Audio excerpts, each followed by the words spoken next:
Welcome back to Ask Dad. On today's video, I want to talk about a new term that I'm kind of coming up with or developing, and it's called discretionary dollars per hour. Now, what in the world is that, and why does that matter?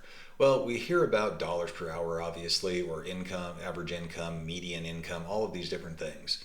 But what really matters to people is how much money they actually are able to spend or retain on a daily, monthly, yearly basis, as opposed to how much they make. In my career, I've seen people making $20,000+ per month and having $0 at the end of the month, and I've seen people making $2,000 a month having several $100s left over at the end of the month. And of course, I've seen people making $20,000, $30,000 a month and having 50-60% of their income left. But that really doesn't matter to us individually. What matters to us is, what are we able to do, and how much are we able to save, and what do we have left over at the end of the month? Now, that piece of it matters because that says what we can actually do. We can invest, we can buy a home, we can buy things for our loved ones that we want, we can spend money on ourselves. But it only matters if we know what we're able to keep. So I want to look at a few different things. And let's start by looking at the Federal Reserve Bank of St. Louis, called the Fred Economic Data, and this shows a graph of personal income in the United States from the period of 1974 to 2022. Now, for some reason, they don't have the data from 2023 and 2024 uploaded into this graph yet, but that's okay. And you can see that personal income has, over the course of history, increased and decreased. So, for example, starting in 1974, the median personal income was $26,990. By 1980, that had dropped down to $24,880. So you can see that was almost a $2,000 per year decline. By 1990, that had jumped up to $29,000, dipped back down to $28,800, to another high here in 2007 of $36,370, down to $33 from $36. By 2012, at about the bottom of the Great Recession, jumping up to a high of $40,980 in 2019, and then dipping down to 2021, 2022 of about $40,000, $40,480. Now, why is this important? Because over the course of our lives, we'll probably see income fluctuate, especially if you're self-employed. A lot of times you'll see that. A lot of times employees, it'll be fairly consistent, but it may increase at a lower rate. And then we get into going away from personal income to household income. And I was not able to find a good graph for that, but I was able to find this information from the Peter G. Peterson Foundation, showing the median household income in 2021 and 2022. And you can see that, again, we've seen a slight decline from 2021 to 2022, keeping in mind that we had a huge employee shortage in the 2021 timeframe, but then as people started going back to work, it kind of dropped down. But still, the median household income in the United States was $76,330 in 2021, down to $74,580 median household across the United States. Now, this actually breaks it down by region of the country also, and in the West, you can see it's higher than in the South, and there's variations in between. So this is great information. It lets us see, hey, this is what people earn, this is what people make, but here's where I want to go a little bit different than most other people. I want to talk about the average discretionary dollars per hour. Not average, but our discretionary dollars per hour. And here's how that looks. So actually, let me go to one other chart. This is from money.com, and it talks about the average debt for individuals. And you've seen this before in other videos that we've had. And this talks about Gen Zers, Millennials, Gen X, Baby Boomers, and then the average debt for all Americans. And you can see here that Gen Zers have on average $16,478 in debt. Millennials are slightly higher at $24,833. This would make sense because a lot of Gen Zers are living at home, they're partially supported by other people. Not all, but they're a good portion statistically. Millennials have had more time to acquire debt. Now, it's sad to say it that way, but as we go through life, there are a lot of people that will acquire more debt. Or, as incomes increase, a lot of people increase their standard of living. And what that would mean is, well, they buy a larger house, they buy a more expensive car, they finance other items. And as their incomes increase, it can be okay because they can support it, but it leaves less actual income or less actual discretionary dollars per hour. I'm going to get into that, don't worry. Gen Xers on average have $28,670 more, so about $4,000 more in debt.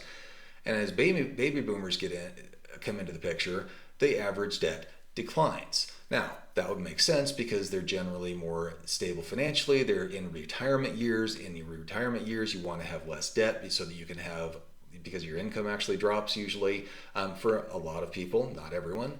And then the average debt for all Americans stands at $22,713. Let's break that down a little bit further. If we get into the source of those debts, if you listen to the media, you might think it's all personal education, but that's actually number 3. The number one thing that people have for debt is credit cards. That is 28% of everyone's personal debt. Car loans, 13%, then the personal education loan standing at 8%. Medical debt coming in only slightly less than personal education loans at 7%. Educational expenses for children and family is another 5%, caring for loved ones 3%, and then there are 34% of Americans that say they have no debt. I don't know what the source of that is and how accurate that is, but that would be ideal. That would be great, and it'd be even better if we can get that higher. But so here, let's get into this a little bit and how this works out. So let's take these numbers right here, and let's talk about a person in, let's just say the South, because that's the lowest income bracket. So if we have someone in the South who's making $68,230, and hopefully my screen's big enough for you to see this right here, $68,230, and they have, let's just take the average debt. Let's take a millennial of $24,833. $24,833. Oops, I'm sorry. Minus $24,833.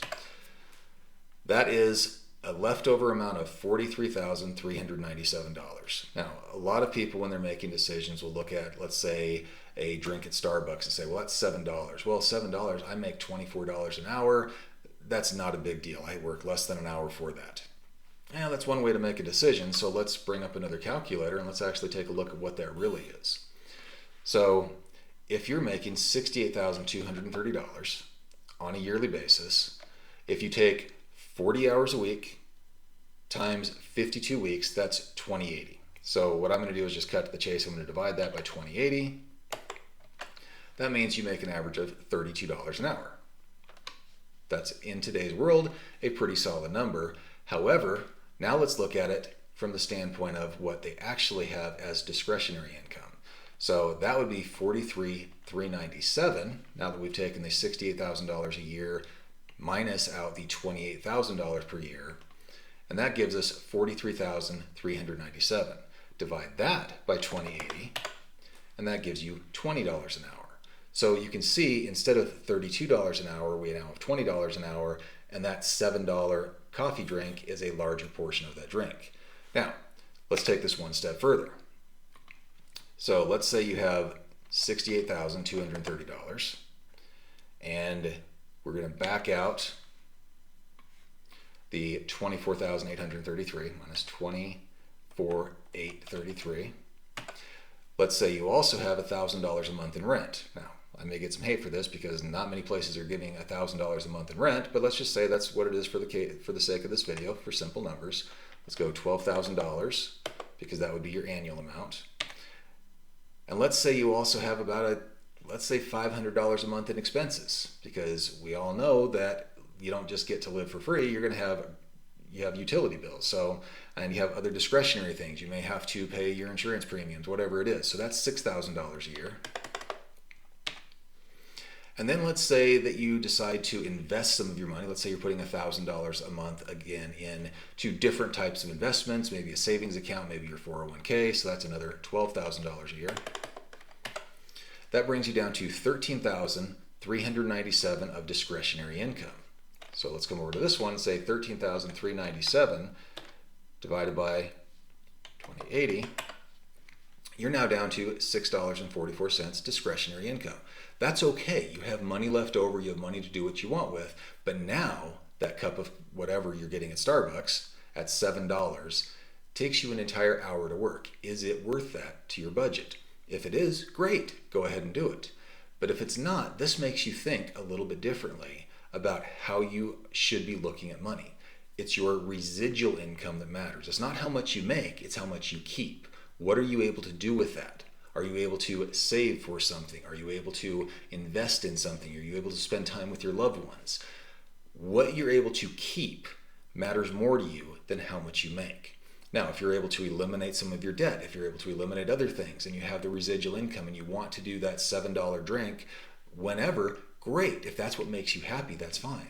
But keep in context that your debt is, or your income is only as good as what you're able to keep each month, not how much you're able to bring in each month.